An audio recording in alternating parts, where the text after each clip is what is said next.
পৃথিবীর ফতে মুসাফির। আসসালামু আলাইকুম। আমি ডক্টর এস এম ইলিয়াস। সুধী দর্শকদের প্রতি রইল আন্তরিক শুভকামনা। হৃদয় দিয়ে শোনার আহ্বান থাকলো। আশা করি মন গগনে সারা জাগবে। কিছু ভাবনায় আজকের আলোচনায় থাকছে জন্ম মৃত্যু ফাঁদ। অতি পুরাতন এই পৃথিবী, প্রতিদিন নতুন অতিথি আসছে। অতিথি আসার জন্য অপেক্ষা এবং বরণ করার জন্য প্রস্তুতি চলছে। যে পরিবারে নবজাতক আসে তাদের আনন্দ বন্যায় বয়ে যায় প্রতিজনের প্রতি ক্ষণে। লালন পালন থেকে শুরু করে তার ভবিষ্যৎ চিন্তা ও পরিকল্পনা করতেও পিছিয়ে নেই। এমন সাদরে অভ্যর্থনা পাওয়া শিশুটি ধীরে ধীরে বেড়ে ওঠে সকলের আদরে। একদিনে শিশুটি বাল্য কৈশোর পেরিয়ে যৌবনে পদার্পণ করে সেও বাবা হয়। অবশেষে তার কর্মময় জীবনের পরিসমাপ্তি ঘটিয়ে একদিন পৃথিবী ত্যাগ করে।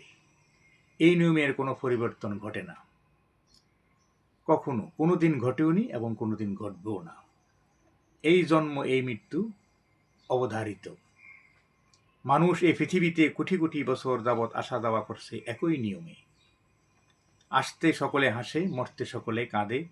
এ হাসা আর কাঁদা প্রতি মুহূর্তেই চলছে। এই পৃথিবী এসব কখনো পরোয়া করে না। সে ভাবলেশহীনভাবে তার আপন ভাবনা মশগুল। মানুষের কান্না আর হাসি,